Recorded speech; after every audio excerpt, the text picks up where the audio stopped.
Hare Krishna Prabhuji. Hare Krishna Prabhuji. Hare Krishna.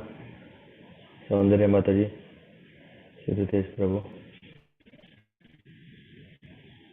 Hope you had time to relax a bit. Yes, Prabhuji. Yes, Prabhuji. Nice.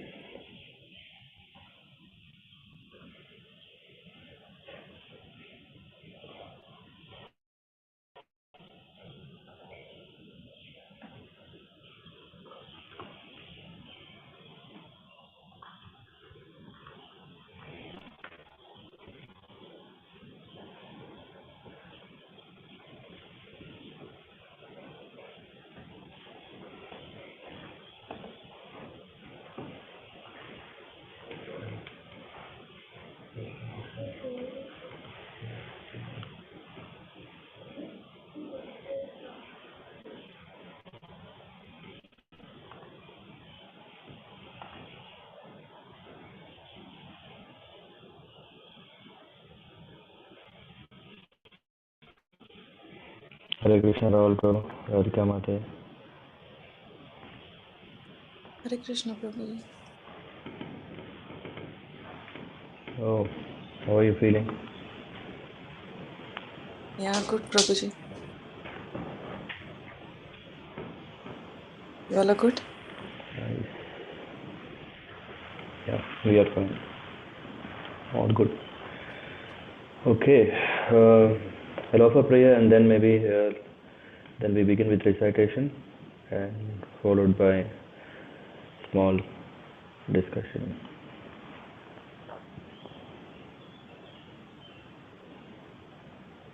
Om Jnanatimirandhasya Jnananjanasalakaya Chakshurunmilitam Jena Tasmai Shri Gurave Namaha Shri Chaitanya Manovisishtam Sthapitam Yena Bhutale Swayam Rupa Kadhamahyam Dadati Swapadantikam Vandeham Shri Guru Shri Gita Padakamalan Shri Guru Vaishnavamsya Shri Rupam Sagrajatam Sagana Raghunathanvitam Tam Sajivam Sadhaitam Savadhutam Parijana Sahitam Krishna Chaitanya Devam Shri Radha Krishna Padan Sahagana Lalita Shri Vishaka Anvitamsha Om Vishnu Padaya Krishna Prestaya Bhutale Srimate Bhaktivedanta Swamini Namine Namaste Saraswati Deve Gauravani Pracharine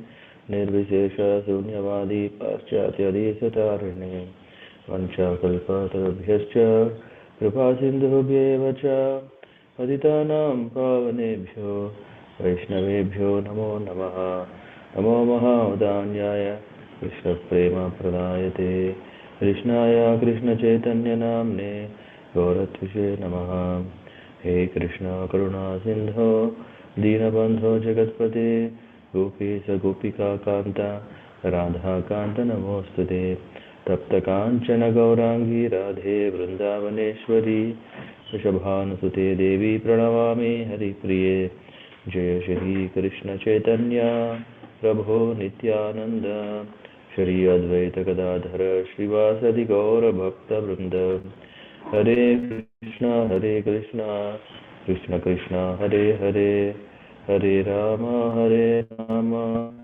Rama Rama Hare Hare.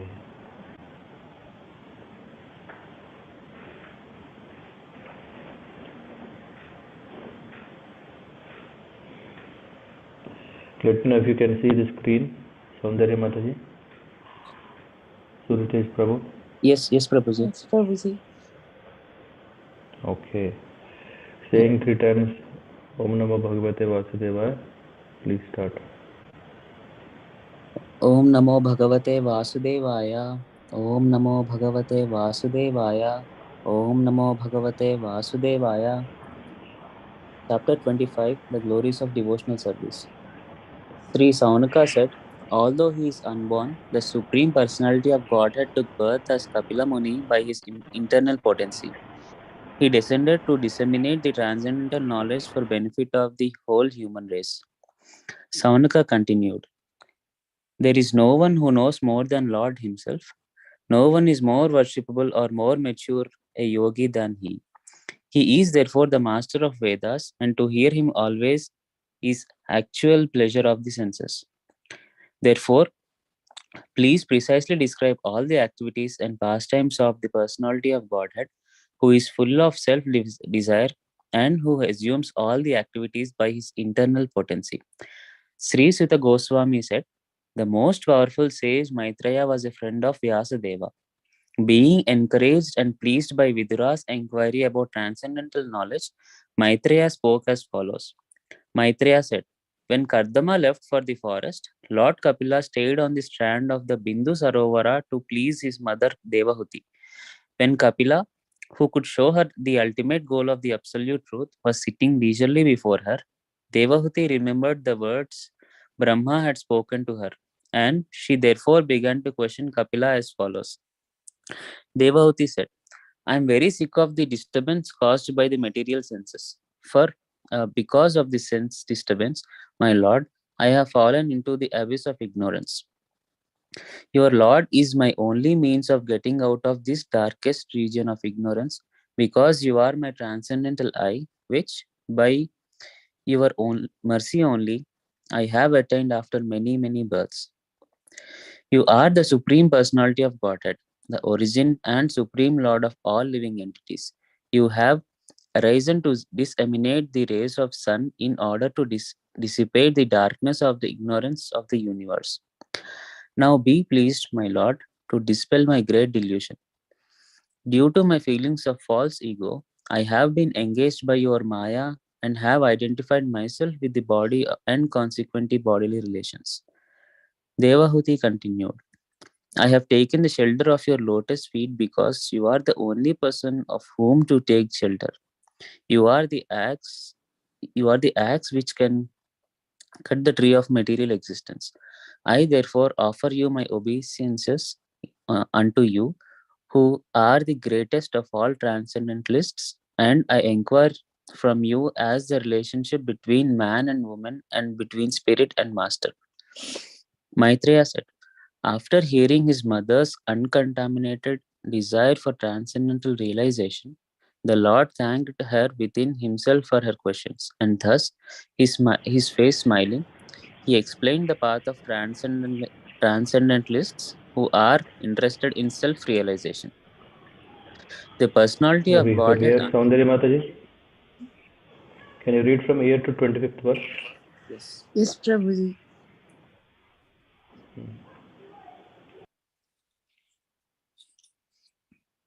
Hare Krishna, everyone.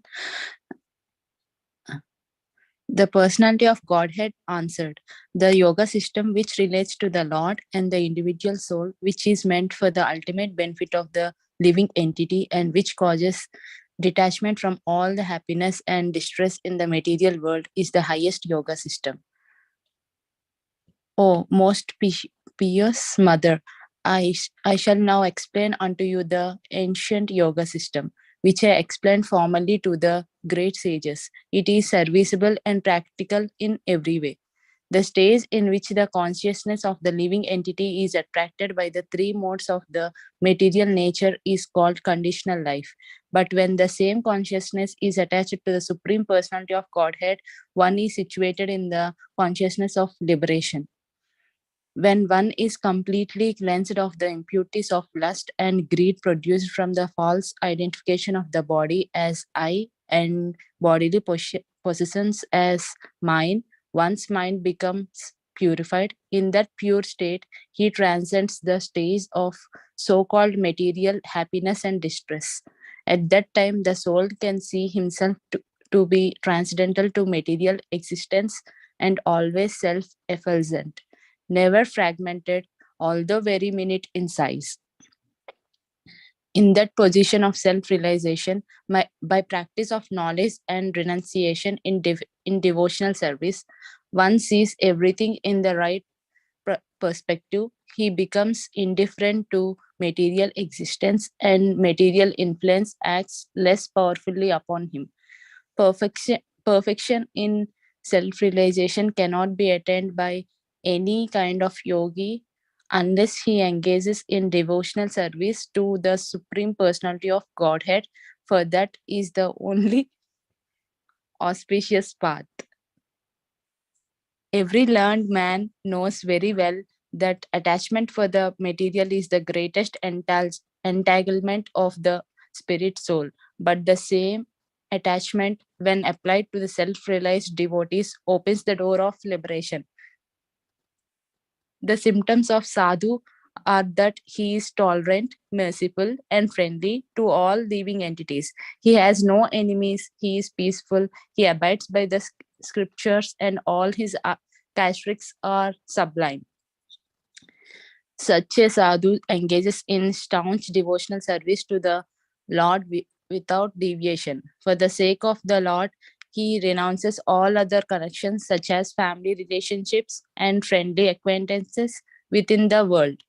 Engaged constantly in chanting and hearing about me, the Supreme Personality of Godhead, the sadhus do not suffer from material miseries because they are always filled with the thoughts of my pastimes and activities. O my mother, O virtuous lady, these are the qualities of great devotees who are free from all attachment. You must seek attachment to such holy men, for this counteracts the pernicious effects of material attachment. In the association of pure devotees, discussion of the pastimes and activities of the Supreme Personality of Godhead is very pleasing and satisfying to the ear and the heart. By cultivating such knowledge, one gradually becomes advanced on the path of liberation, and therefore he is freed and his attraction becomes fixed. The real devotion and devotional service begin. Yep, thank you very much, Suritesh Prabhu, Soundarya Mataji. Thank you, Prabhuji. And very good morning. Hope you enjoyed reading. Yes, Prabhuji. As this is my first time, I felt really good. Thank you for giving me this opportunity, Prabhuji. Yeah, you'll get more and more if you like. Yeah. Okay, sure, Prabhuji. Thank you. And Suritesh Prabhu, how did you find reading? Yes, Prabhuji, very good as always. Nice. Okay. Om Namo Bhagavate Vasudevaya. Om Namo Bhagavate Vasudevaya. Om Namo Bhagavate Vasudevaya. Narayana Namaskutcham Naranchaiva Narottamam Devim Saraswatim Vyasam Tato Jayamudhirayet. Ashtaprayeshu abhadreshu nityam bhagavata sevaya bhagavate uttama shloke bhakti bhavati naistaki. Krishnaya Vasudevaya Devaki Nandanaya Cha Nanda Gopakumaraya Govindaya Namo Namaha. Okay. So, this is a wonderful chapter, and I'm very glad that Suritesh Prabhu, Soundarya Mataji, very nicely read to give us a taste for the glories of devotional service. This is coming after Kardama Muni, after he got the opportunity to see the Lord, and after seeking his blessings and permission, he left from his home, and then after he left, he made his life successful. Yeah, he where is that verse? Yeah, what he did is he accepted Maunavratam. He was not indulging himself in any casual talks or mundane talks.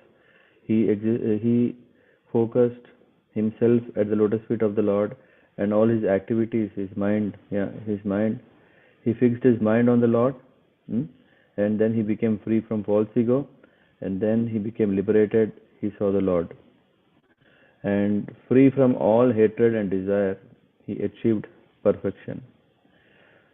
So, if this whole pastime of Kadama Muni, Devahuti, Kapila Muni is so nice because this is about a Grihastha ashram.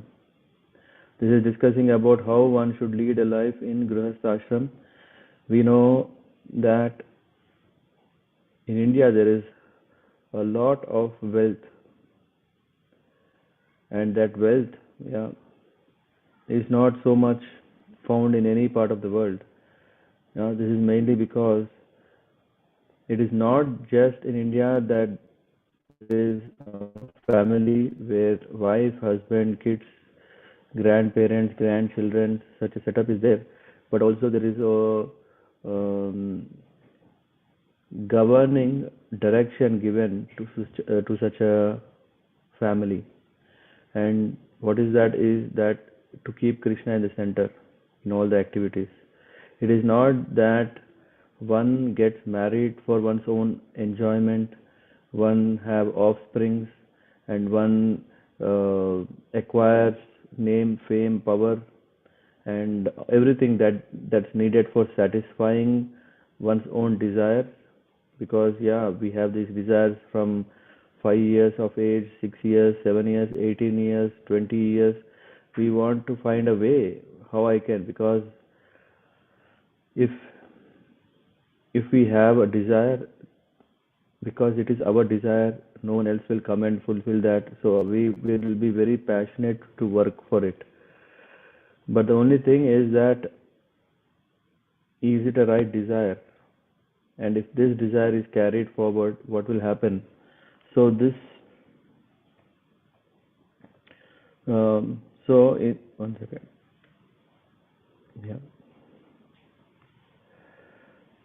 So this desire is so critical, because that can take us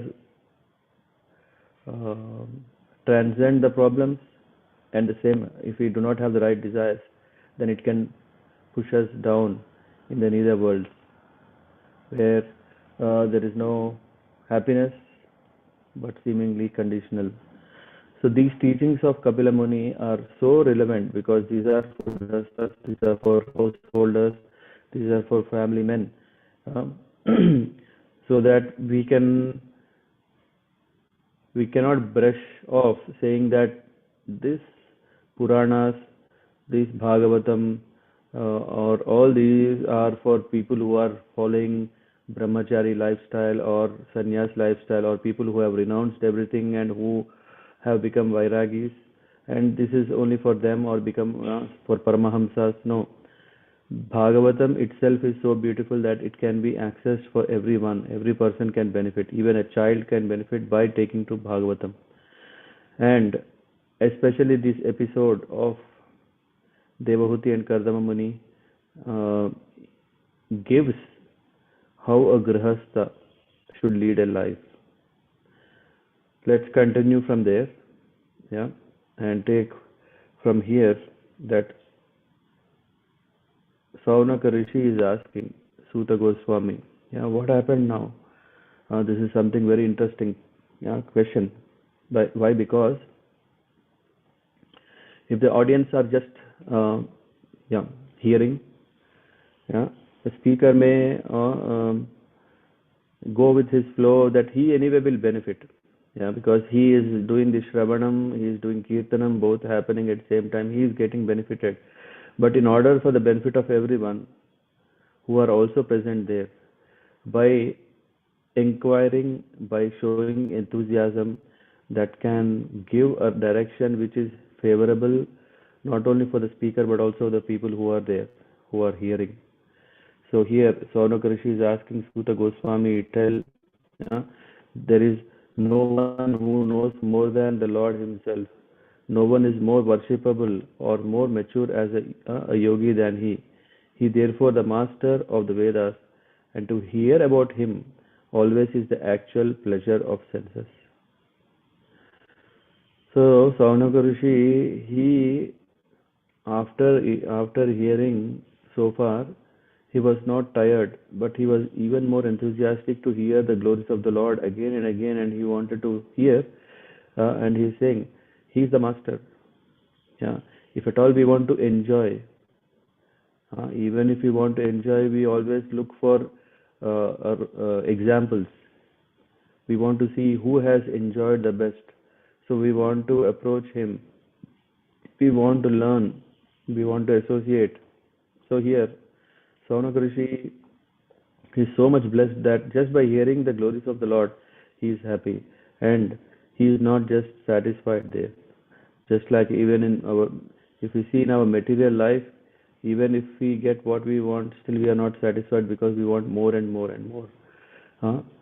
For cheap pleasures itself, there is so much demand. But for the absolute bliss that flows from the Bhagavatas, it's uncomparable and it's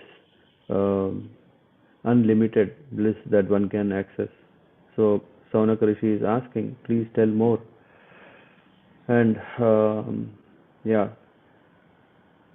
therefore please precisely describe all the activities and pastimes of the Lord, who is full of self-desire and who assumes all these activities by his internal potency. So the Lord, when he is performing any Leela, this is not that he is under the condition of material energy. He is still fully independent and also fully transcendental in every Leela that he performs. So Saunaka Rishi is asking, please tell such glories. And then Sutta Goswami continued to tell what was happening. This was a conversation between Maitreya Rishi and Vidura. Vidura is asking Maitreya Rishi, so this is the Bhagavatam that was discussed by two great personalities, Viduraji and Maitreya Rishi, which was narrated by Sukadeva Goswami to Parikshit Maharaj. And when this was being spoken, then in that assembly there was Suta Goswami. And now Saunakadi Rishi, when they gathered at Naimisharanya forest, they have asked Suta Goswami, Saunaka Rishi, who is heading the gathering of everyone, he is asking Suta Goswami, and Suta Goswami is telling this Bhagavad Katha. Yeah, so, and then here he said, Maitreya said, when Kardama left for the forest, Lord Kapila stayed on the strand of Bindu Sarovar to please his mother Devahuti. If we go into the purport of this, here, yeah, usually we know that Grihastha Ashram is what? That the wife and husband, they are living together, and after they are living together, they will have a child, and they take care of the child. So taking care of the child is parents' responsibility. Yeah. And here, yeah. But then what happens here, in the absence of father, it is the duty of the grown son to take charge of his mother and serve her to the best of his ability so that she will not feel separation from her husband. And it is the duty of the husband to leave home as soon as there is a grown son to take charge of his wife and family affairs. So in just these few lines, we understand Grihastha life itself. Yeah, it is not just to have a freestyle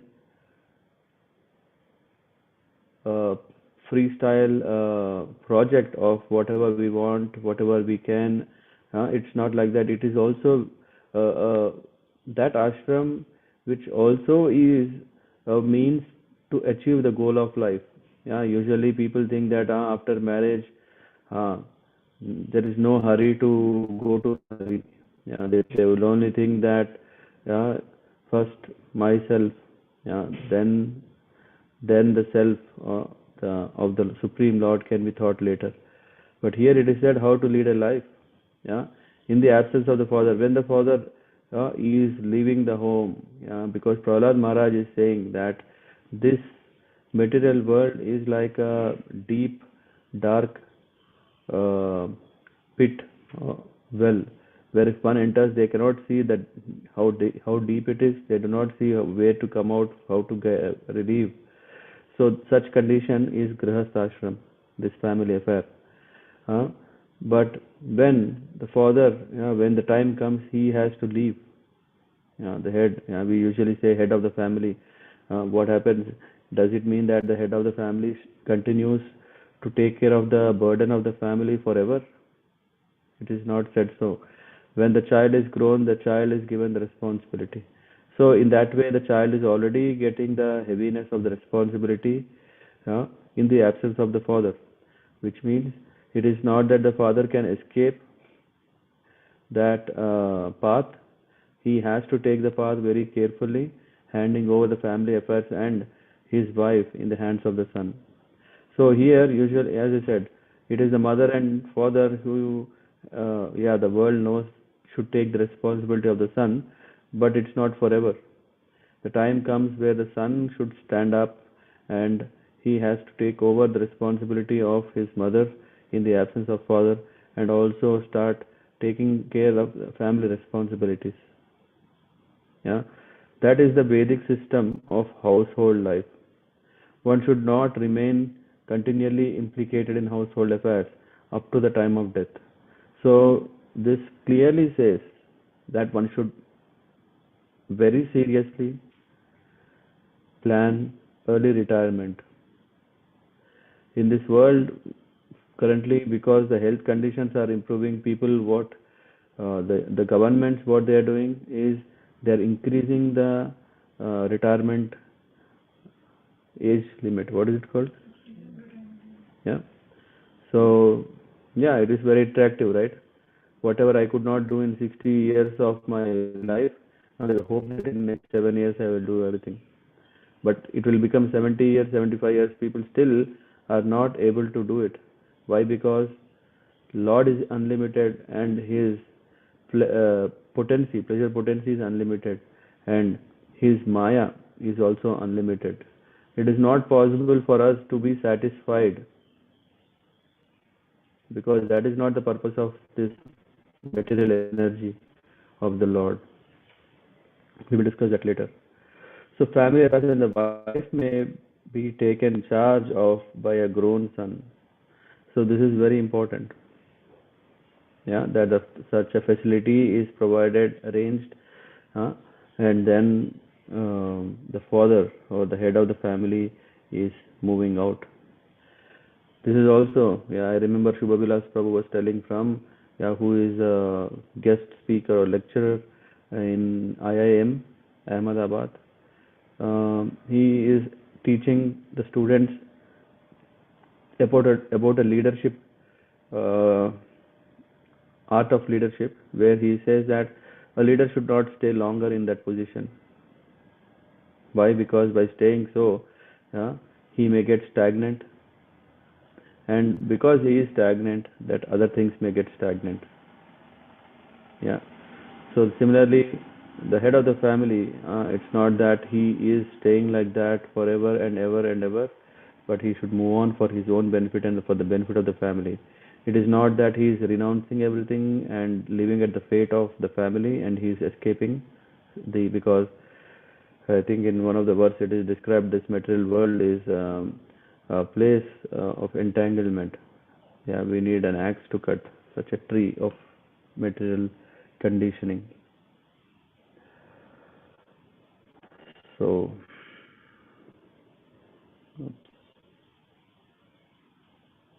yeah.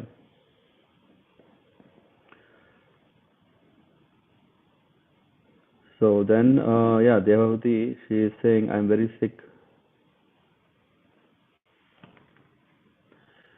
Oops, 7. Sorry. Devavati is telling to Kapila, to her son, that I am very sick of the disturbance caused by my material senses. For because of this sense disturbance, my Lord, I have fallen into the abyss of the ignorance. So here we see that Asad Indriya Tarshanat. Asad means which is temporary, Indriya senses, Tarshanat satisfaction, or there is never a satisfaction. Yeah. Thus Asad Indriya Tarshanat means from being agitated by the temporarily manifest senses of the material body. In this context, Prabhupada is explaining what is permanent body and what is temporary body. The temporary body, why it's called temporary, because sometimes we are taking the body of a human life, sometimes animal life, sometimes trees, and in that way we are identifying ourselves with the material elements. Yeah, and therefore the engagement of our material senses are also changing. Anything which changes is called temporary. We should know that beyond this temporary, senses are our permanent senses. which are now covered by material body. So, Sat Indriya, we have reached Sat Indriya or eternal sensory activities when the contamination is completely removed. So, it is something like it's not that there is no permanent thing, because we know the problems of Asat, Ashashvata. We know that, oh, after all, we have made a very nice building. After all, we have made our dreams come true. Will it stay forever? No, it will not stay forever. So, uh, such a disappointment. After all, I have worked every day and I have made it, but after all, what happened? Something comes. Either my hand itself, yeah, just like making this castle made of playing cards. Either my hand itself hits and everything falls down, or a wind blows. Uh, so many internal and external factors can affect our plans, our results, or even after we have achieved, that will not stay forever. Uh, that is disappointment. That is, this is also that comes later, that Devahuti is saying, I am very sick. Why is she sick? We are also, we are having a hope that this material world is giving me pleasure forever. But yeah, one who is a realized person comes to this understanding that such a sense enjoyment cannot last, cannot give happiness, and then we will really feel sick of it. I think that is also mentioned in this verse or in next. Unless one becomes tired, unless one becomes tired of material sense gratification, there is no opportunity to hear transcendental messages from a person like Kapila. So, why this material energy is not permanent, giving us permanent happiness? Oh, so nice if whatever I dream, whatever I achieve will stay forever. No, it will not. Why? Because, yeah, this is what it says, that unless one becomes tired, if we are getting everything what we want at our doorsteps, will we really work hard? We will not be tired. We will always want it more and more and more, and it's coming, and then we just forget our main goal of life. Because we should not forget our main goal of life, Lord is engaging ourselves in such an energy where our efforts, though this gives pleasure, come to reality that these pleasures are not permanent. So that's why we try, work hard, and when we get so much stressed and work hard and get result, when that result is messed up, then what happens? Then we get frustrated. Then we may try once again and once again, and this results, when they fail again and again, then we get tired. And when we get tired, then only we will start thinking, is it everything? Is there nothing, something which is permanent that can give happiness forever? Then in that search, by the grace of the Lord, by the devotee, they get contact of this transcendental knowledge. And here Devahuti, she is expressing, I am tired. Yeah. Devahuti expressed that she was tired. Now that her husband had left home, she wanted to get relief by hearing the instructions of the Lord, Kapila. So we should take every opportunity. Yeah, we don't have to wait until the last moment of, because there is nothing coming like that. We cannot keep postponing, like, okay, first let me enjoy materially nicely. After all, just now I finished my studies. Uh, just now I finished my, what is it called, job search. I got a job. Just now I got married. Just now I have children. Just now. And this just now, what will happen is there will be already 30, 40 years gone in this just now business. What is that? Nike? Just do it. Huh? So it's not just now a reason to escape, but what we have to do is just do it, so that even in Grihastha we are taking opportunity of sadhus, hearing from them, and then with that hearing, our whole process of a reformation takes place.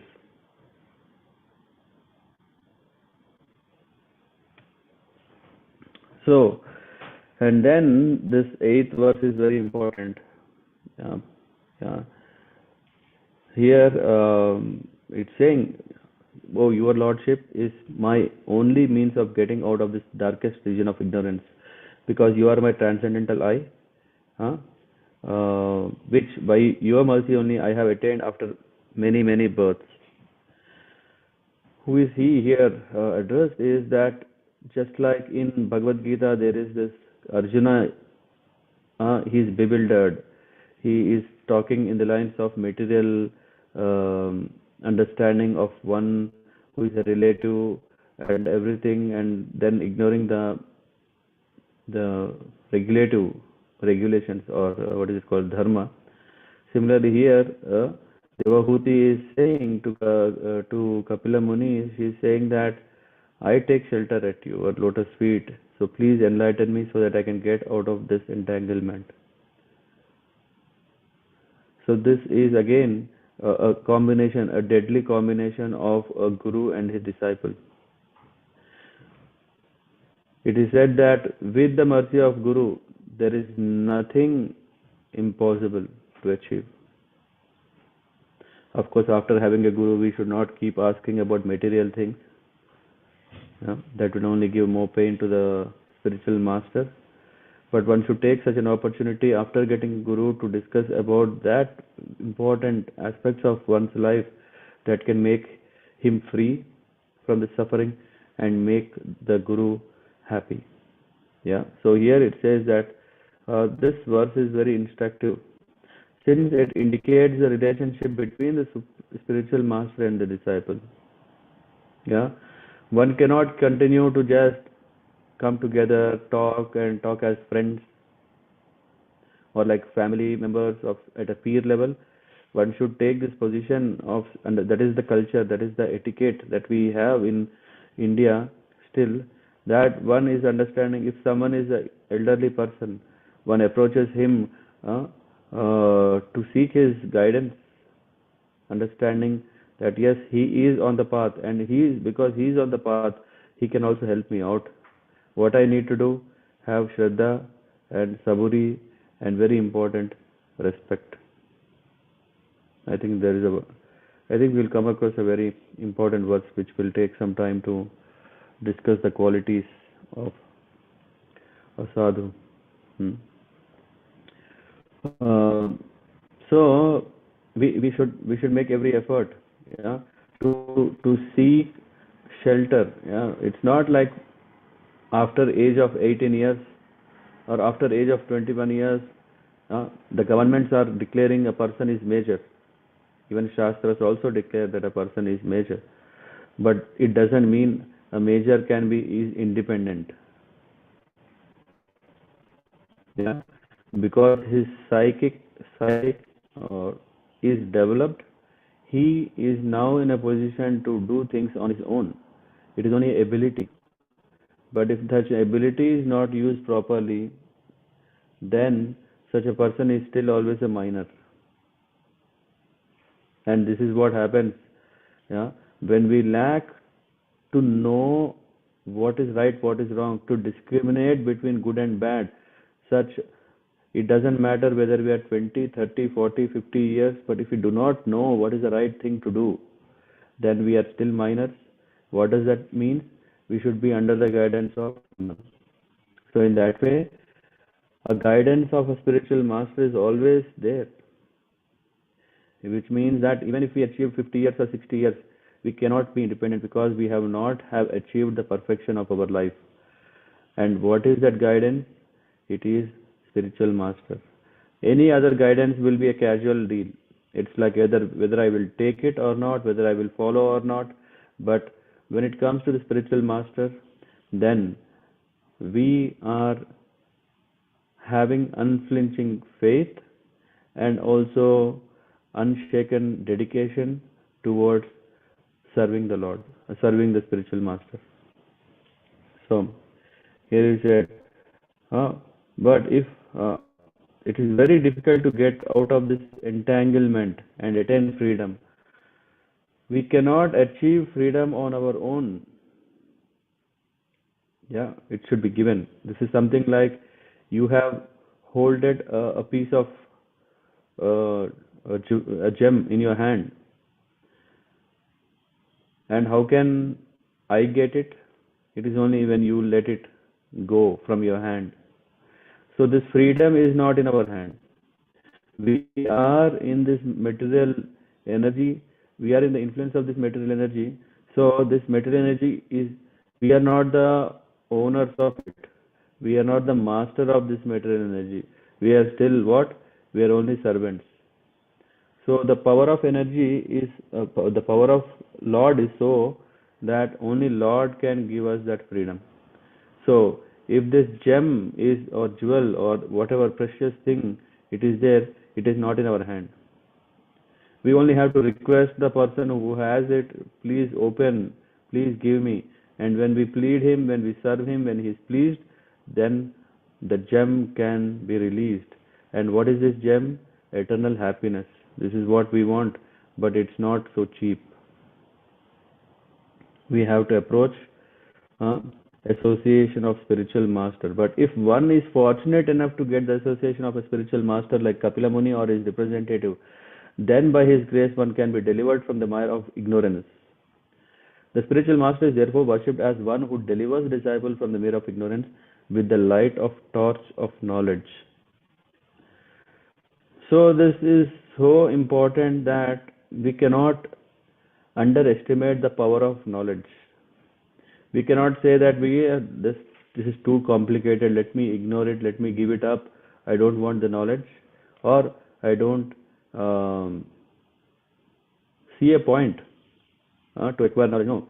Here it says that this knowledge is so powerful because it is giving a helping hand in practicing what?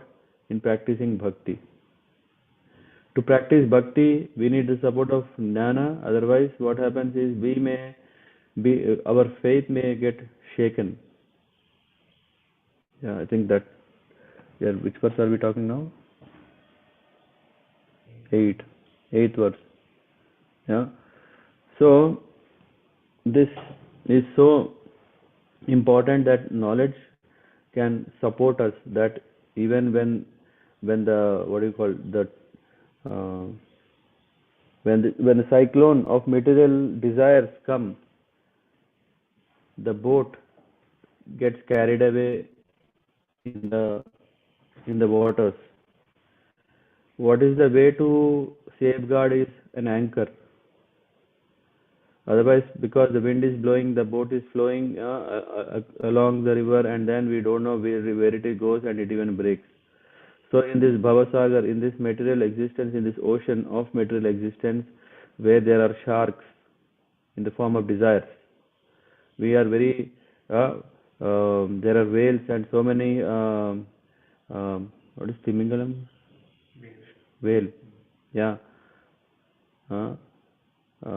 These kind of if they hit the boat and the boat is broken, or there are these carnivorous fishes which can eat us.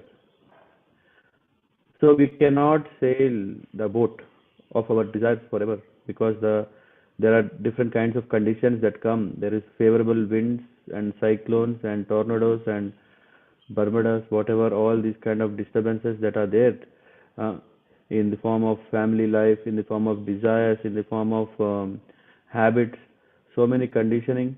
And if there is no anchor, then one is just carried away in whatever direction. There is no individuality. It is something like, if someone is coming, let's go to disco. Yes, I will come. If someone is coming, let's go to have party. Fine. Let's go to there, let's go to here. And then when we are going there and here, what is happening is we are just getting carried away. We don't know which one is dangerous fish, which can eat us. Quite dangerous. We should save ourselves. So that's why in the same purport it's mentioned. The spiritual master is therefore worshipped as one who delivers the disciple from the mire of ignorance and the light of, and with the light of torch, right, of knowledge. The word paragam, par, yeah, even in Hindi we know that par means to cross over. Yeah, paragam is very significant. Paragam refers to one who can take the disciple to other side. Hmm? This side is conditioned life and other side is life of freedom. So if what we want, which is life of freedom where there is no conditioning, we only have to do this. We only take guidance from spiritual masters. The problem we have is that because we are accustomed to known pleasure, we don't know what is that unknown pleasure, whether it is really the pleasure that I am looking. It is something like I am a favorite of mango. I like mango very much, but then if someone is saying there is so much pleasure eating, what is that, apple, then I don't know because I have not tasted it. I don't know what is an apple, how does it look, what does it taste, what are the benefits. So what happens is I say, no, I don't want it. In that way, what is happening? Whatever we see, whatever we are enjoying the pleasure, we think that this is everything. There is nothing beyond it, or whatever beyond it. Is it my taste that I can enjoy it? No. There is no false promise like McDonald's is doing. What is the new caption? I said magic. Open the magic. I mean, I don't know. Yeah, there is no magic. There is no magic like that. There is no trick. It is very clear because spiritual master is not doing some magic show where he is showing something which is hidden. It is not like that. Spiritual master, what is he doing? He is very carefully guarding us from that illusory energy of the Lord, so that we can have the real knowledge, and with that real knowledge we get stabilized. When we get stabilized, we can practice what should be done. What are the do's and don'ts one should do, and in that guidance one can achieve what? Freedom. The spiritual master takes the responsibility, takes the disciple to the other side by opening his eyes with knowledge. We are suffering simply because of ignorance. By the instruction of spiritual master, the darkness of ignorance is removed, and thus the disciple is enabled to go to the side of freedom. It is stated in Bhagavad Gita that after many births, one surrenders to the Supreme Personality of Godhead.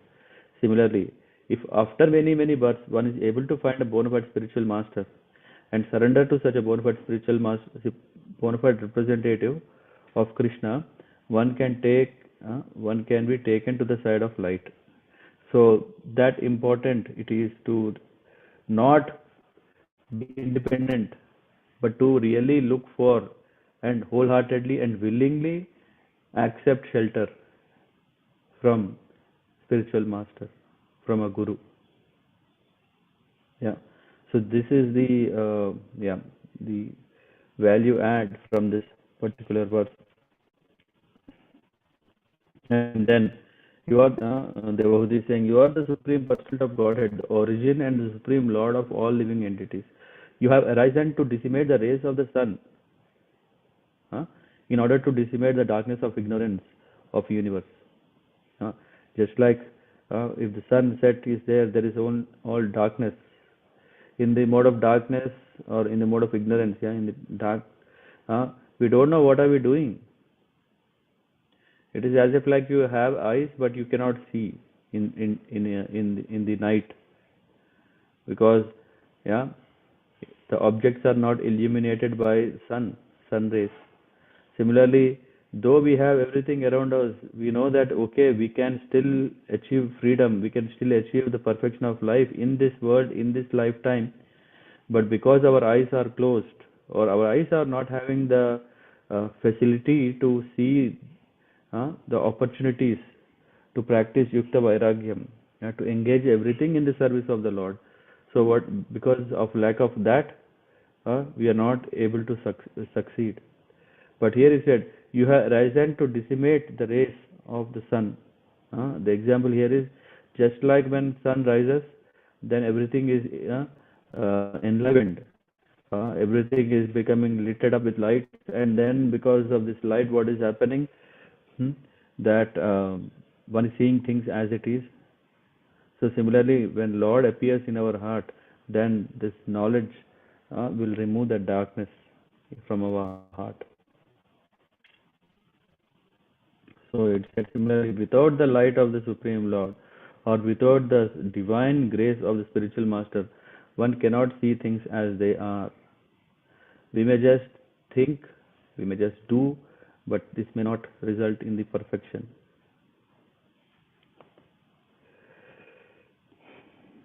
So, and after this, Devahuti is asking, now, be pleased to dispel my great delusion.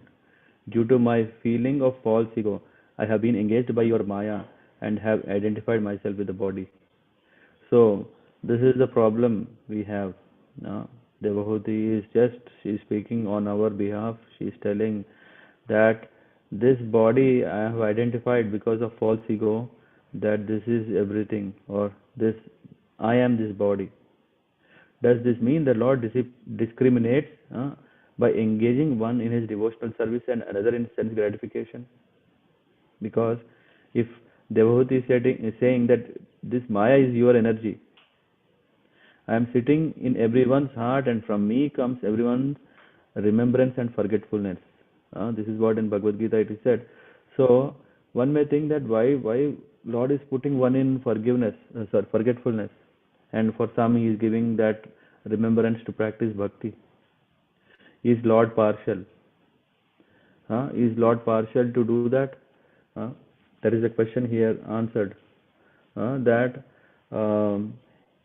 the Lord is so merciful, I think that's in the purport, so merciful that he is facilitating everyone based on their desire. If one wants to forget him, Lord is merciful to facilitate someone to forget him. And if someone doesn't want to really serve the Lord only, then he's also making arrangements so that he gets spiritual guidance, so that he can practice spirituality. I don't know, someone left a comment. Okay. So, as soon as the living entity forgets his real constitutional position of eternal servitorship to the Lord and wants instead to enjoy himself by sense gratification, he is captured by Maya. So these are the activities of Maya, and since Maya is also an agent of the Lord, it is indirectly the action of the Lord. The Lord is merciful if anyone wants to forget him. So Devahuti therefore said, my engagement in sense gratification was also due to you. Now kindly get me free from this entanglement. So this is something that if we have lost a key in a city center, and after that we came back to our home, and then when we checked there is no key, then we don't know. We start looking in our pockets, in wallets, wherever it's not there. Why? Because we have to search the key where we lost. The problem is that we don't know where we lost. Otherwise, there is no question of even losing. But what happened here is that we also lost our senses. We also lost our consciousness, our knowledge. If we, with that lost condition, if we try and error, do so many things, we will not achieve success. We have to go, we have to take shelter, we have to achieve that, and only through that means one can become successful. And Devahuti is saying that I lost my senses. This is of course your mercy, because I desired for it. But now I understand, I am tired, I am sick of all that search for happiness in this material world. Now you, please remove that glare of this superficial pleasure layer and give me the divine vision so that I can see you and engage in your service so that I can attain freedom. By the grace of Lord, one is allowed to enjoy this material world, but when one is disgusted with material enjoyment and is frustrated. And when one sincerely surrenders unto the lotus feet of the Lord, then Lord is kind that He frees one from entanglement. Now the question is coming, oh, every day I'm doing japa, every day I'm praying. Now I understand that my material desires, I don't want them anymore. But why the Lord is still keeping busy? Yeah, keeping me busy with so many problems. Yeah, because ultimately I now realize my mistake. I realize my mistake that I have expecting wrong things at right things at a wrong place. I want happiness, but that is not guaranteed here. That's not possible here. But I'm asking. But now I have got it, understood. Bhagavad Gita is there, Bhagavatam is there, but why I'm not changing? Is Lord not attentive and not understanding me? Lord is very, very far. He is in Goloka. But can I have a signal connection to Him and talk to Him? Does He really know that I have changed myself? So here Krishna is saying, therefore, first of all, surrender, and then I will take charge of you and free you from all reactions of sinful activities. Now, is it just knowledge is not enough? Just knowledge is not enough, because one can take a book, sit in a very sunny beach, read from the first page to the last page, and then he says, I have knowledge. No, this knowledge should be realized. That's what we are saying, that it's not the knowledge itself, but it is that this realizations that should come. But what does that mean? To accept shelter, to surrender. Because Krishna is saying, to the degree that you surrender, to that degree I will give you mercy. The question will come, is it Lord doing a business here? Why He is giving me only that to how much I have surrendered, only to that level He is giving me the mercy? Yeah, because we are not able to appreciate the mercy that Lord is giving anyway. Even if we have not done anything, the Lord is giving us the air to breathe, water to drink, food to eat. All the necessities are taken care. All our desires. We want a good wife. We want a good job. We want good house. All these things are given. So how are they coming? So the Lord is so merciful that He is anyway doing it. But He is saying, especially when you want my mercy of service, He is saying that then you have to shred your sweat. Once you sweat, once you understand that this suffering you don't want, you want to surrender to me, then I am granting you accordingly. So here the example is given. For example, one sometimes gives something in charity to a needy person with a view to getting back the money 4 times increased. This is said in Shastras, that what kind of returns one gets by engaging in charity. But that should not be the reason why to engage in charity. Of course, results will come. After all, if we do something, there will be effect. What is it called? A reaction. If you do good, there will be a good result. How much you will get, that's why if you engage, that is duplicity. So, giving with the purpose of gaining something is called charity in the mode of passion. Everything done here is done in the mode of material nature, and therefore all activities but service to the Lord are sinful. So even if one is doing charity, what is happening is he is not getting bhakti. If he is thinking, oh, tomorrow I am going to benefit that, I am going to get that, these which are materialistic, the charity that is done in the mode of passion will only be giving material results. So one should come out of that, because we understand this material nature is not the place I want. So why to get material benefit? I want spiritual benefit. I want to go to that planet. Just like now these days we have plans to go to planets, right? Mars, What is that now going? Moon, Mars, Jupiter, huh? I think Mars is one. What is going on now? Yeah. So it becomes so, yeah, I don't know, maybe in next 20 years afterwards, talk about who landed in which planet. They discover new planets, and that way everything done here is done in the mode of material nature. Then why? Because of that, because we are thinking about material world, we will continue to go in circles. So Devhuti requested Lord Kapila to free her from the entanglement of false identification and false possession. So in that way, yeah, this question should be put by us to the Lord every day. Oh Lord, please remove all the obstacles, not just obstacles in my job, obstacles in my family, because we are so, what do you call, fear freaks.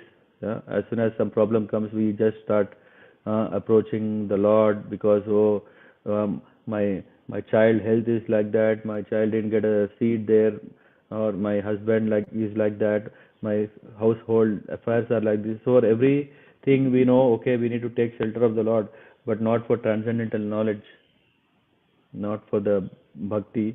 Then we just continue in this. And tam tva gataham sharanam sharanyam svabhrata samsarataro kutaram jigyasayo jignasayaham prakrite purushasya namami sad dharma vidam varishtam. Here is saying, now she is saying, I have taken shelter of your lotus feet because you are the only person of whom to take shelter. So we should understand that if at all we want to get benefit, real benefit, that is possible only by taking shelter at the lotus feet of the Lord. Why? Because Lord has that special weapon. This weapon which is which can cut our connections to this material world, just like an axe which can cut the tree of material existence. I therefore offer my obeisances unto you, who are the greatest of all the transcendentalists, and I inquire from you as to the relationship between man and woman and between spirit and matter. So this, in purport, we'll understand what is this Sankhya philosophy. Sankhya philosophy, as is well known, is about the Prakriti and Purusha. Prakriti, the material nature; Purusha, the spiritual entity. Purusha is the Supreme Personality of Godhead, or anyone who imitates the Supreme Personality of Godhead as an enjoyer. Yeah? And Prakriti means nature. In this material world, material nature is being exploited by the Purusha or living entities. So this is what. So Devhuti wants to know what is the right way to do. Because something, when we start seeing which is a object to be enjoyed, then we normally get tempted to go and enjoy. So here is also, that's why Devahuti is asking, please illuminate me with that real knowledge through which I can get free from this suffering. The intricacies in the material world of the relationship of the Prakriti and Purusha is called samsara. Samsara, we have heard so many times. What is the meaning or a definition is the intricacies in the material world of the relationship of the Prakriti and Purusha, or the enjoyed and the enjoyer, is called samsara, which means that's why we see that in samsara there is living beings, and these living beings are exploiting the material nature. That is samsara, or material entanglement. Devahuti wanted to cut the tree of material entanglement, and she found a suitable weapon in Kapila Muni. So it is recommended that one has to cut the root of this material existence tree with axe of detachment. So this axe Yeah, we have to seek from the Lord, and that is the acts of detachment. So Devahuti questioned Kapila Muni, for she knew that only he could cut her attachment to this material world. Sometimes we think that we can do on our own. We don't need a guru, we don't need such association. We think that, yeah, I know, yeah, I should lead a life of purity, a life of principles, a life so that I'm not harming others. What is this? This is a preliminary understanding of yama and niyama, that I don't trouble the nature and the nature uh, should not trouble me. That is the expectation. The living entities in the guise of men and women are trying to enjoy the material nature. Therefore, in one sense, everyone is Purusha, because Purusha means enjoyer and Prakriti means enjoyed. In this material world, both the so-called man and so-called woman are imitating the real Purusha. Yeah? The living entities are, whereas all others are Prakriti. The living entities are considered Prakriti, not the Purusha. In Bhagavad Gita, matter is analyzed as apara. The matter is analyzed as apara. Whereas beyond this inferior nature, there is another superior nature, the living entity. So we see that living entity is explained in two levels. That's why he is on the Tatastha Shakti. Yeah. Yeah, I think I have to go a little bit faster. Just yeah. The Saddharma means eternal occupation. That eternal occupation is engagement in the transcendental loving service of the Lord. The purpose of Kapila Dev's Sankhya philosophy is to propagate pure, uncontaminated devotional service, and therefore he is addressed here as the most important personality amongst those who know the transcendental occupation of the living entity. So that's why these kind of verses, these kind of episodes or leelas are so important for us, because we are not in a position to relish the experience of bhakti. We are still at the position of primitive level of getting the instructions, what is right to do, what is wrong not to do, all these things.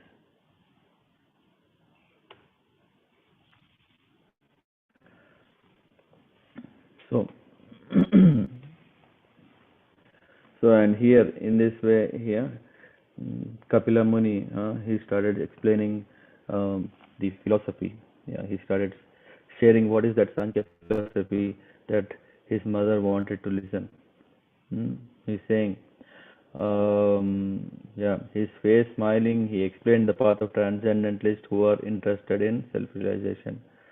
So he said, the yoga system which relates to the Lord and the individual soul, which is meant for the ultimate benefit of living entity and which causes detachment from all happiness and distress in the material world, is the highest yoga system. So here is saying, Kapila Muni is saying that what is that yoga? Yoga Adhyatmika Pumsam. The topmost yoga is yoga that is not just giving the benefit of matter. It's not about a health. It's not about peace. It's not about the happiness of this world. Yeah. Yoga Adhyatmika. Adhyatmika means spiritual or transcendental, relating to the soul. Uh, is what is important. And here, any kind of happiness one has is contaminated by distress also. So whatever we think is happiness, it has distress. For example, if you want to drink milk, then we have to bother to maintain a cow and keep her fit to supply milk. Drinking milk is very nice. It is also pleasure. But for the sake of drinking milk, one has to accept so much trouble. The yoga system, as here stated by Lord, is meant to end all material happiness and material distress. So, by taking to this yoga, yeah, that what in 5 chapters or even more, no, not just 5 chapters, even more, that Kapila Muni is going to tell to Devahuti are so important, that with that we are not only solving a problem with our material happiness, but we are also solving problem with our material desire, because both are prone to problem. So the yoga system that is said here is about bhakti yoga, and this bhakti yoga, what is this adhyatmic yoga is consisting of? It is bhakti, jnana, and vairagya, and and also ashtanga yoga. Yeah, so this is what together is called adhyatmic yoga. One practices yoga in order to attain perfection on the spiritual platform. There is no question of material happiness or distress. It is transcendental. So through this adhyatmic yoga, what we are it consists of is it is bhakti, jnana, and ashtanga. And this is the seed. This is the verse which will be explained or in into 8 chapters. Yeah, this is what I see here of Sankhya Yoga, chapter 25 to 32. So, and then he's saying, I shall now explain unto you the ancient yoga system, which means we don't have to create some new yoga. We don't have to take what you call, we all like research. We want to create something new and new and new. We don't have to do. There is this ancient yoga system that's already there, which I explained formally to great sages. It is serviceable and practical in every way.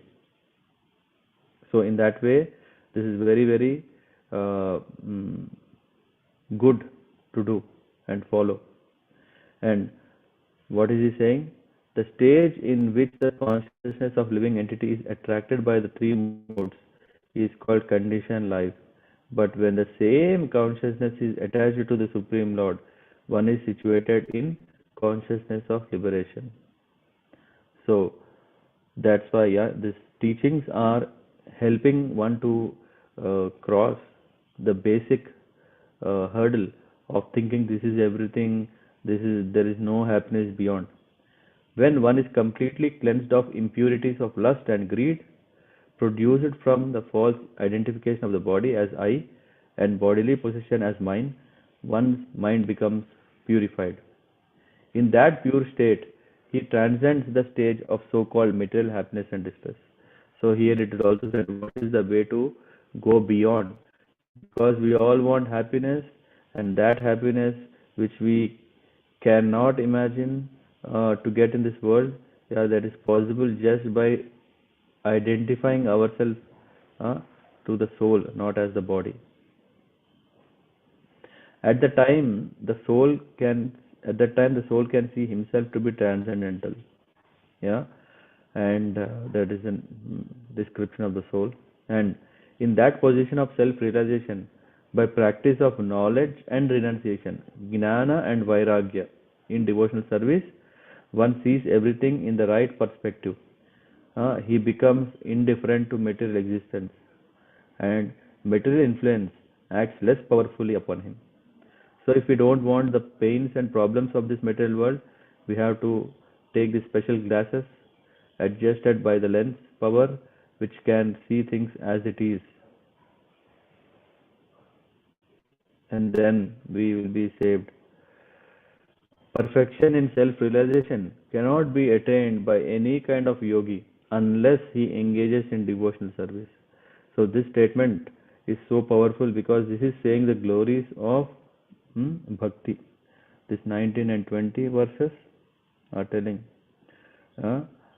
bhaktya bhagavati akhilatmani. So perfection in self-realization cannot be attained by any kind of yogi unless he engages in devotional service. So there is this, the words are aham brahmasmi. Brahma siddhi means that one should know that he is not matter, he is pure soul. There are different kinds of yogis, but every yogi is supposed to engage in self-realization or Brahman realization. That is what is called Brahma siddhi. This purpose explains more about the state of what is Brahman realization. The understanding of effulgent rays of the body of Supreme Godhead is not the perfect stage of Brahma Siddhi or Brahma realization, nor is the realization of Paramatma feature of the Supreme Person perfect. For the third level, the topmost level is the Bhagavan. Yeah? This Bhagavan, the Supreme Personality of Godhead, is Akhilatma. He is the super soul. One who realizes the Supreme Personality of Godhead realizes the other features, namely Paramatma feature as well as Brahman feature. So the Lord is uh, perceived. One can have the darshan of the Lord in three ways: in the effulgence, Brahmajyoti, in the Paramatma, in one's own heart, and also as the Bhagavan who is supremely manifesting himself. So anyway, these are some teachings. I'll stop here after this verse because the other verses also take some time. I don't want to rush in a hurry. So this is last verse. Every learned man knows very well that attachment for material is the greatest entanglement of the spirit soul. But that same attachment, when applied to the self-realized devotees, opens the door of liberation. So this is so important. We don't have to change, what is it called, completely 180 degrees our lifestyle. It's not that, okay, now I know I need to realize God, but what to do? I am conditioned. I am in Germany. I am in Japan, or in that way thinking, is it really possible? Because I am in city, because I am in job, which has nothing to do with devotion. What to do? Huh? With that problems, we are at a question mark. Can we really practice bhakti here? Yeah, but here Kapila Muni is saying to Devahuti, no, it's very very nice condition.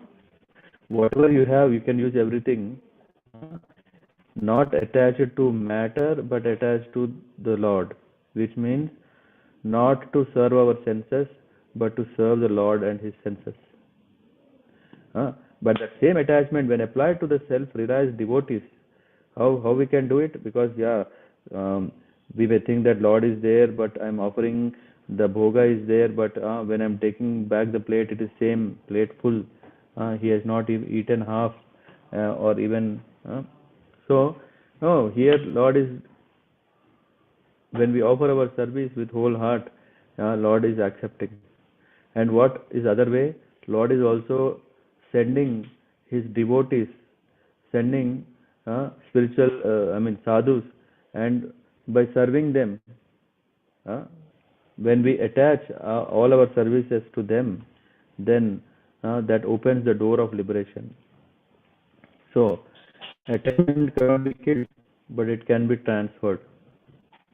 That is the statement. It's not that, oh, after all, I have habit of doing that, habit of doing this. I like to sing, I like to cook, I like to travel.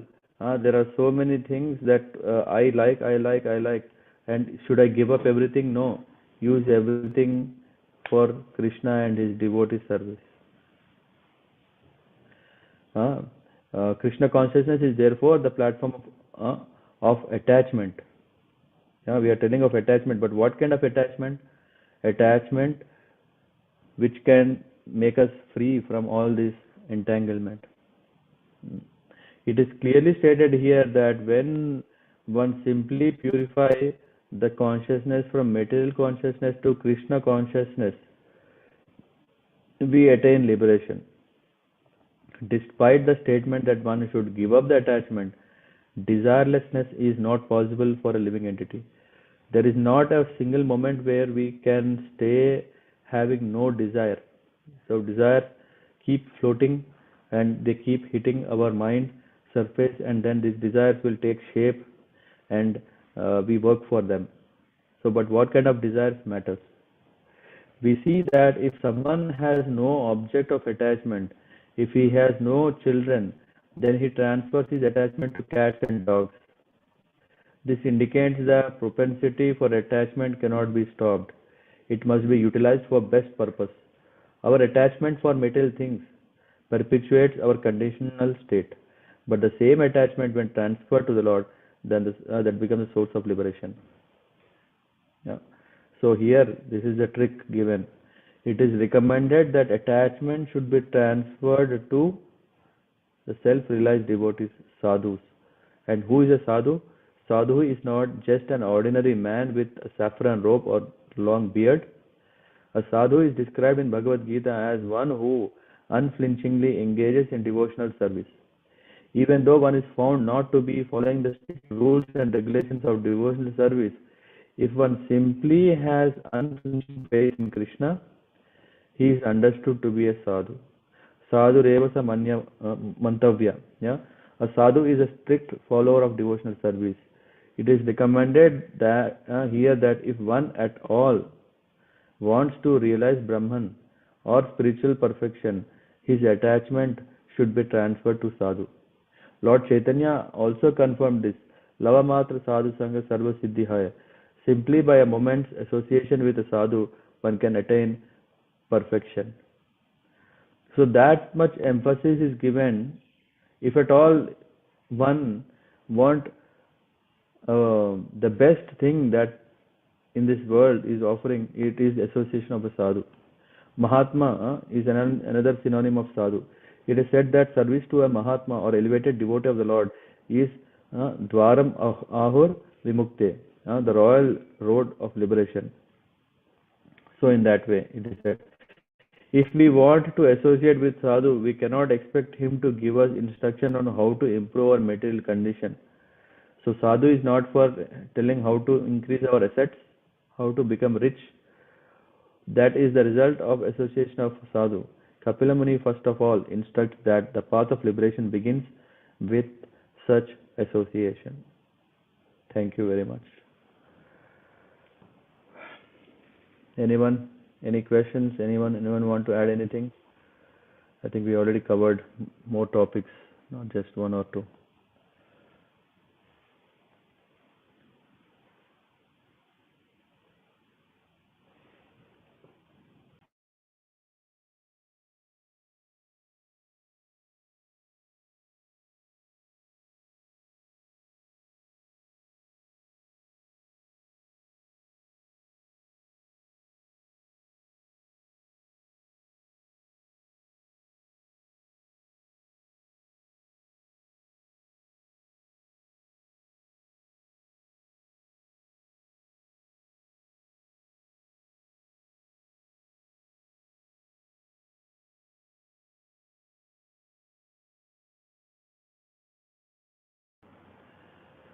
No questions? Let's continue. This is just a start. We'll hear more about Sankhya philosophy from Kapila Dev and be blessed. Thank you very much. Yeah, talk to you. पंचकल्पतरुभ्यश्च कृपा सिन्धुभ्यः च पतितानां पावनेभ्यो वैष्णवेभ्यो नमो नमः. ग्रंथराज श्रीमद्भागवतम की जय. हरे Krishna. Prabhuji, just one small thing that here it is mentioned that when you do the punya, I mean, it apparently looks like punya karma in the material world, but Prabhupada here in Papa mentioned apparently looks like punya karma, but actually it is papa karma. I mean, they're like suppose giving charity or something. Why it is actually? It is like analogically or it's like direct. That one purpose Silopan mentioned, you know, that whatever seems like punya karma here in this material world, but actually it is papa karma because we are doing in the influence of the three maya. So it is like an analogical, it is like a direct statement. Yeah, because what is punya? When others can. Not clear, Prabhuji. Now it's clear? Yes. Okay.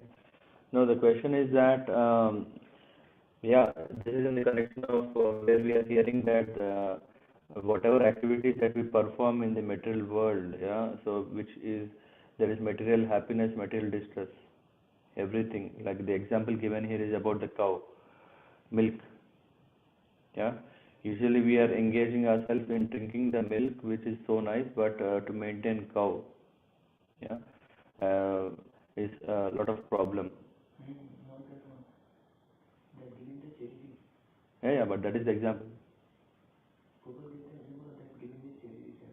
Yeah, charity is also. So how we can engage ourselves is that in the mode of passion, when one is engaging, there is still a material result we get. So that's why in the context of what is real punya, punya means something which is auspicious. The real auspiciousness is when we do activities which is beyond the material limits. So that's why he's saying to get out of this happiness and distress, one engages in serving the Lord, which is beyond, so that he can get the freedom. So in that connection, if one is doing with expectation, yeah, this is what is the point there. If one is doing that, okay, if I do give a charity, I will get 4 times of return. That return is also it is tainted with this result, material result. Yeah, so that's why it's not favorable. You are getting result, you are thinking you are getting 5 times, but if you don't know how to handle, it is just like you went to a, what do you call this guy who makes sharp our knives, yeah, you went to him and then you said, okay, sharp this knife, and he took one euro and he has sharp more than what you expect from 1 euro. After you get it back, are you getting best of it or not? Because if you don't know how to handle a sharp knife, it will only harm you. Yeah, and even if you know how to handle it, yeah, what is the use? You cannot cut your own material existence with that knife. So whether you are getting benefit or not, whether you are harming or not, ultimately you are harming yourself, because you are still hoping that this knife can cut your material suffering. So this is not real punya, because activity when we perform, it will have everlasting result. That is what is punya. So in that way, I mean, I have not maybe read so carefully about that, but indeed, pap is something like we commit sin or something, the result of that. Here, what we are doing is, here we are doing something bad to our own self. It is not that we are doing bad to others and we are incurring some negative thing. We are doing something which is not, we are cheating ourselves. So basically, that is also a crime. Yeah, one should enlighten himself so that he should not make such a mistake.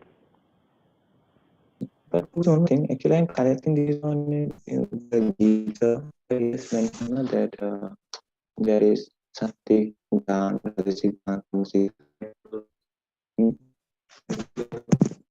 in Gita we get knowledge that there is three categories: Sattvic Dan, Rajasiddhan, Tamasiddhan, even Sattvic Yoga, Rajasiddhan. I mean, every category was mentioned. So in that case also, how we give charity without expectation or something, it is that. But in the case also, they are going on the higher logas only, because it's not anywhere connected to Krishna consciousness. So this is also like in Rajasi's case also they get the punya, but of course in this case they only esteem this loka only, middle place, middle lokas. They also wrong. In this case actually this is also like a punya, but of course the result is minimum compared to Satikuma. I mean in the context. In the Okay, because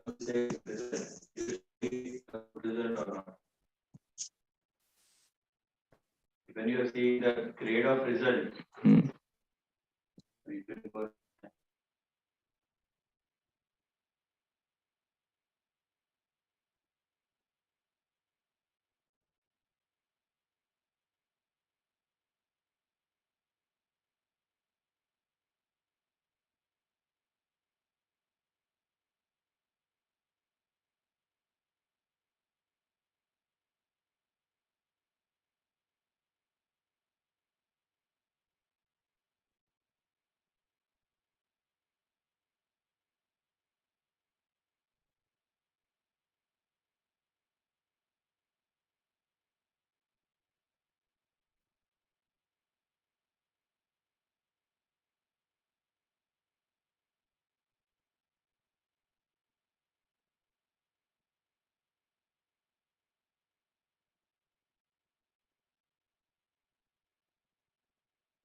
Okay.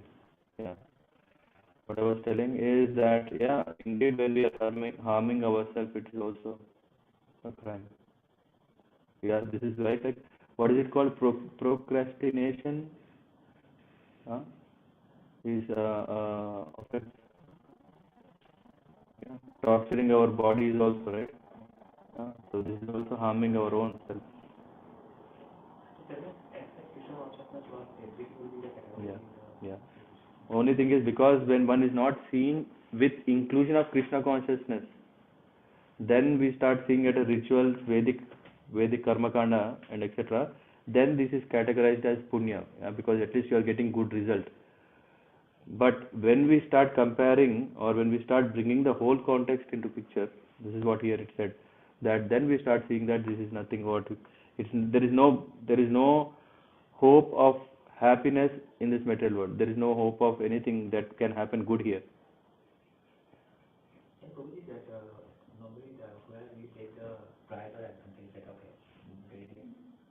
Yeah, you speak.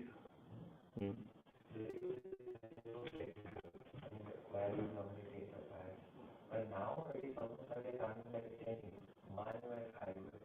Uh, 0 or 1.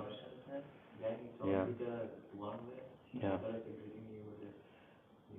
Yeah, but then there are these some things, right, which we are doing in the mode of, if you again see in this ladder of what you do, what you get. Yeah, Bhagavad Gita is saying if you do charity, then you will get this, if you do that.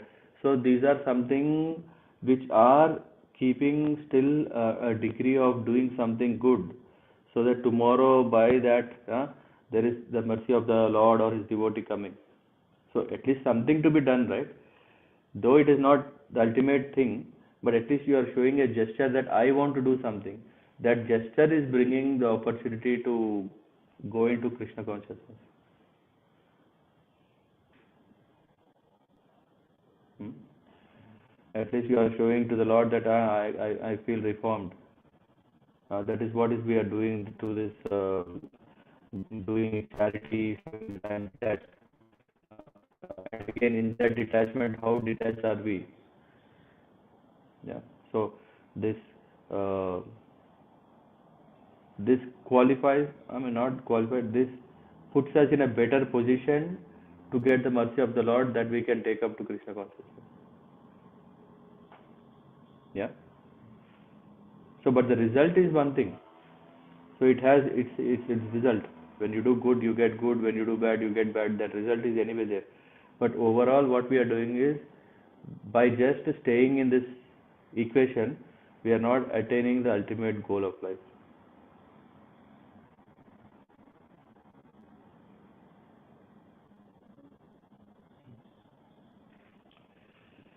Yep. Anything else? Any question?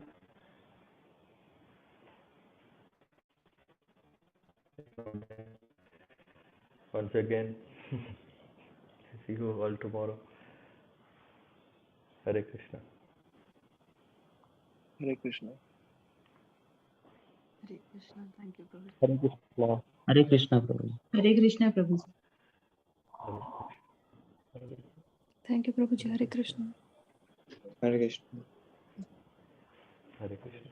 Hare Krishna.